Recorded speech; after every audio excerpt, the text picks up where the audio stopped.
And do you believe that your granddaughter, baby Catherine, is dead? I still do not know what to believe.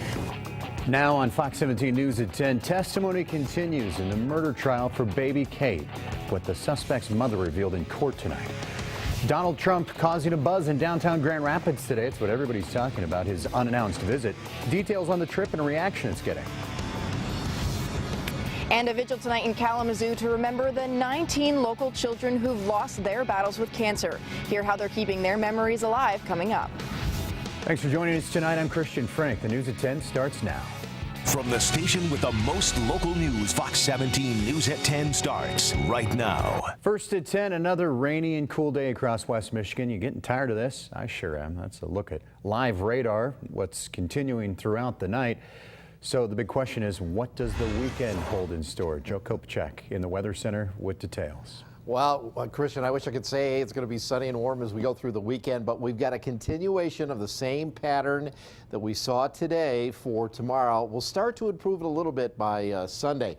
Again, the steady rain has about come to an end here in the Grand Rapids area, but notice the movement on this from southeast up to northwest. It's been with us all evening long, actually since the afternoon hours. But if you look off here in the direction that the rain is coming from, it's scattered at best. So we're going to get a bit of a break as we go through overnight tonight. However, we're not done with it yet. Low pressure system over parts of southern Indiana is actually moving in our direction. It's lifting northward. So we've got all this moisture down here to contend with later on tonight and mainly on Saturday. So we're going to see more rain showers. Temps, they're stuck in the upper 50s to around 60, not moving much, and they're not going to move much tomorrow. More rain showers, 65. Sunday, a little bit better, just a chance of showers. And Monday, guess what? We get rid of the rain. We're up to about 68 degrees, 70s in the forecast next week. I'll show you that coming up in just a couple of minutes, Christian. All right, thanks for that, Joe. Day 3 wrapping up in the trial of a Mason County father accused of killing his own child, known as baby Kate. Today, police and CPS workers testified along with the suspect's own mother. Fox 17's Darren Cunningham was there and has more on what they remembered from the day that baby Kate went missing. She was acting when you first encountered her. Very frantic, agitated, rushed. Anna Appledorn recalls Ariel Cortland rushing into Mason County's Department of Human Services in June 2011, hoping Sean Phillips had dropped their daughter, baby Kate, off, after he suddenly drove off, leaving Cortland at her apartment. She asked me, do you have her? Being confused, I said, have who? She said, Catherine. And not knowing who Catherine was, I said, who is Catherine?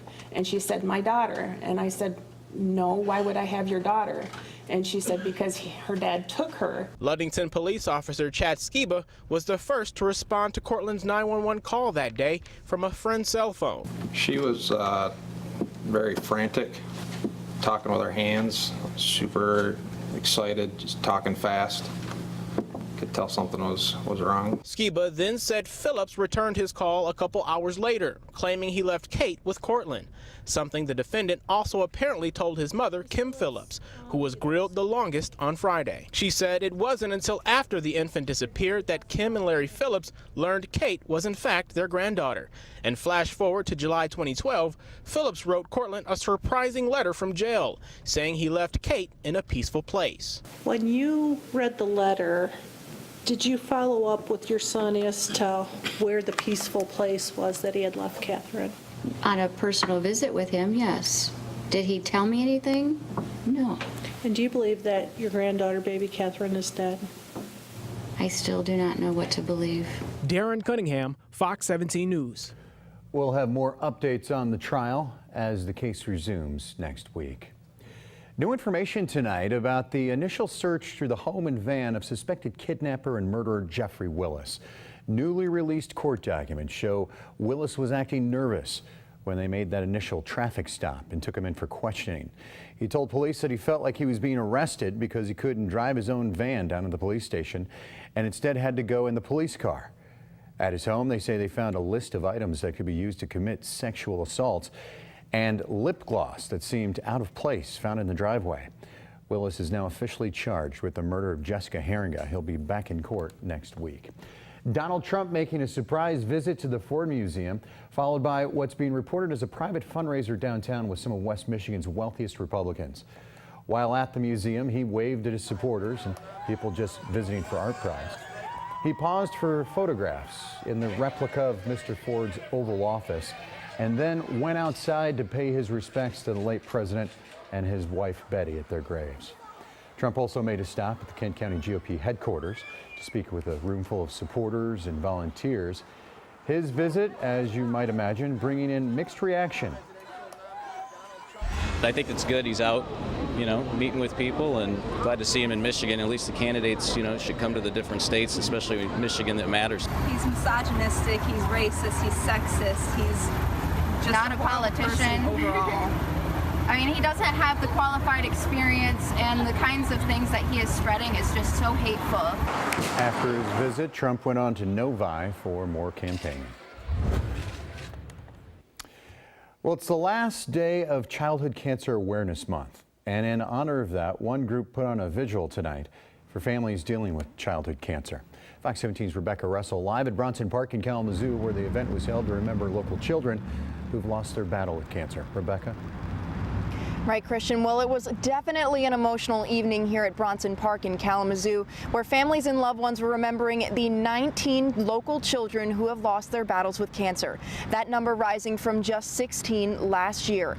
And in order to here tonight at that vigil, they wanted to keep their memories alive as well. You have days when you can smile a little more.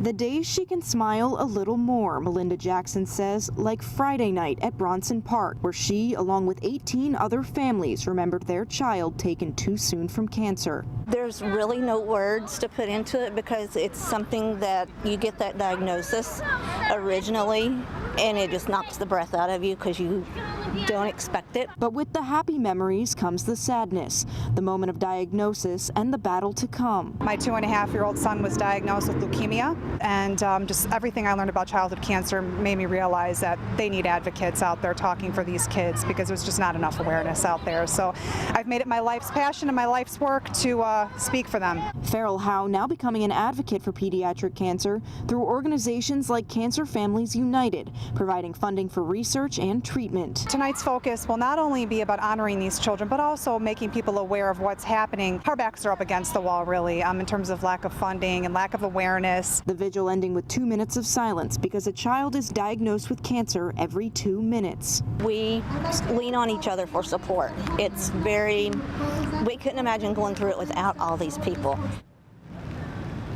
Now, as mentioned, tonight was not a fundraiser, but rather to honor and remember the lives of those 19 children who lost their battles with cancer. But the organization is always accepting donations to help ensure that no parent in the future will ever have to hear the words that their child has cancer. You can find a link to their website on ours, fox17online.com. For now, we are live in Kalamazoo. Rebecca Russell, Fox 17 News. All right, Rebecca, great to see that support out there. Thanks for that. Still ahead on Fox 17 News, the local school district making big changes to sex ed. More on what it means for your kids coming up. And it is a powerful piece of art, catching the eyes of art prize voters. We'll talk to the man behind the chair creation and tell you what inspired it.